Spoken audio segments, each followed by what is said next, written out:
Welcome viewers, প্রিয় চাকরি প্রার্থীরা, আজকে ডিভিশন বেঞ্চে 2017 প্রশ্নভুলের যে হেয়ারিং ছিল তাতে কি হলো। তো 2022 এবং 17 দুটোরই ক্ষেত্রে কিন্তু সেম জাজমেন্ট আসবে, আজকে বিচারপতি জানিয়েছেন। এবং এই যে 2017 যে প্রশ্নভুল আজকে ছিল, তো এর আগের দিন কিন্তু শুনানি হয়েছিল, তেমনটা কিন্তু আমাদের দিকে বিপক্ষেই ছিল।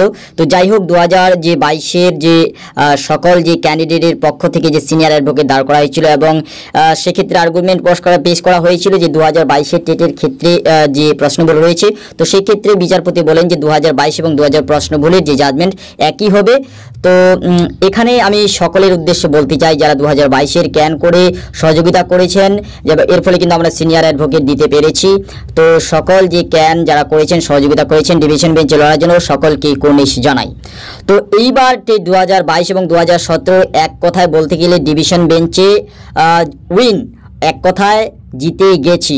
এবার একটু শুধু মডিফাই হবে যে 2022 এবং 2017, যদিও আজকের হেয়ারিংটা কিন্তু 2017 হেয়ারিং ছিল প্রশ্নভুলের, তো সেক্ষেত্রে সেম হবে। তো ডিভিশন বেঞ্চেস থেকে এবার কিন্তু সিঙ্গেল বেঞ্চে চলে আসলো মামলাটা বলতে গেলে জয় হয়ে। তো ডিভিশন বেঞ্চে শুধু জাস্ট একটু অর্ডার কপিতে মেনশন করবেন যে হরিস্টেন্ডনের যে বিচারপতি রয়েছেন, তো সেক্ষেত্রে মডিফাই হবে হয়তো, সম্ভবত প্রবাবলি যেটা হতে চলেছে সেটা হচ্ছে যে এক্সপার্ট টিমের কাছে 2022-এর ক্ষেত্রে যে যাদবপুর এবং 2017-কে যে বিশ্বভারতী এক্সপার্ট টিম, পর্ষদের এক্সপার্ট টিম থাকতে চলেছে।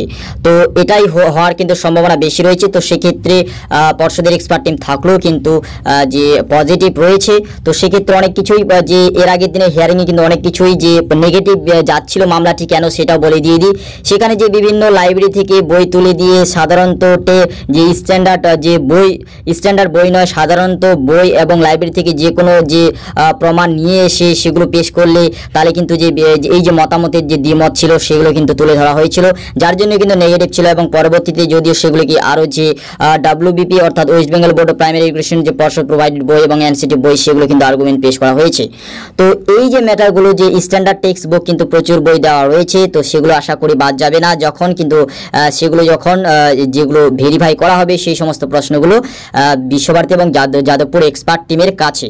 তো এবার বলে দিই তাহলে যে সিঙ্গেল বেঞ্চে কবে হিয়ারিং হতে পারে। তো এক্ষেত্রে সিঙ্গেল বেঞ্চে যদি আমরা একটা কেস নাম্বার দেখি যে 66-63-2024-এর কি বলছে, next date is not given, অর্থাৎ দেওয়া হবে না।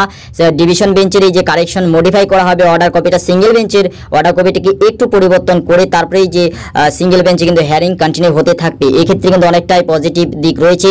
সেই পজিটিভ দিকটা হচ্ছে যে আর কিন্তু এই যে সুপ্রিম কোর্টে যাওয়ার একটা যে আমাদের মধ্যে একটা সকলের মধ্যে যে কেসটা চলে যাবে নাকি 2022 পক্ষ থেকে বলছি, 2022 প্রশ্ন বলে যারা যুক্ত আছেন তাদের সকলের ক্ষেত্রে বলছি, গেলে কিন্তু ম্যাটারটি কিন্তু ডিলে হয়ে যেত।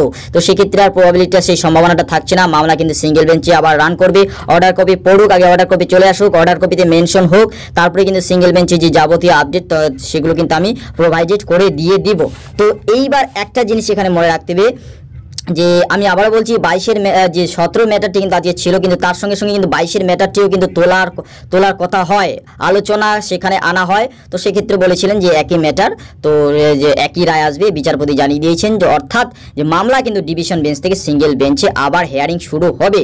তো কবে আসবে এই যে অর্ডার যে পরিবর্তন হবে, আমি বলে দিলাম যে বিশ্বভারতী এবং যাদবপুরের, তো ফাইনাল রায় কবে আসবে সেই অর্ডার কপিটা আগে মডিফাই হোক এবং সেটা বের হওয়ার পর সিঙ্গেল বেঞ্চ যখন হেয়ারিং কন্টিনিউ হতে থাকবে এবং এক্সপার্ট টিম যখন জমা দিয়ে দিবে কতগুলি অ্যাকসেপ্টেড হলো, কতগুলি রিজেক্টেড হলো, অর্থাৎ ফাইনাল যে কোশ্চেন্সগুলো অ্যাকসেপ্টেড হয়েছে তার উপর কিন্তু ভর করে তারপরেই কিন্তু অর্থাৎ যখন এই যে সিঙ্গেল বেঞ্চে হেয়ারিং পড়বে, যতক্ষণ না পর্যন্ত এই যে এক্সপার্ট টিম জমা দিচ্ছে, জমা দিলে কিন্তু তার পরবর্তী 2 থেকে 3টে হেয়ারিং লাগতে পারে মেবি, তবুও কনফার্ম নয় যেহেতু এগুলো একটু যে কোর্ট কেস ম্যাটার।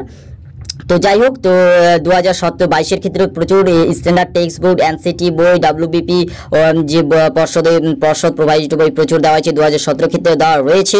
তো এইবার একটা শেষ কথা বলি যে মামলা কিন্তু পজিটিভ দিক রয়েছে, যে অনেকটা দুশ্চিন্তা ছিল যে যেহেতু যে প্রচুর যে চলতি বই দেওয়া হয়েছিল, যেটা অলরেডি এর আগের যে কোর্ট নাম্বার 8-এ মেনশন করা হয়েছিল হরিস্টেন্ডনের যে বিচারপতির কাছে, এবং আজকে হিয়ারিংটা হয়েছে। তো কোর্ট কেসে যে কোর্ট নাম্বার 8 সেটা কিন্তু আমি যে ওয়েবসাইট ইউটিউবে যে রয়েছে এই যে হাইকোর্টের তরফ থেকে, সেখান থেকে কিন্তু চ্যানেলটি থেকে আমি ভিডিও কাট করে দেওয়ার চেষ্টা করবো পরবর্তী ভিডিও মারফত। So thanks for watching.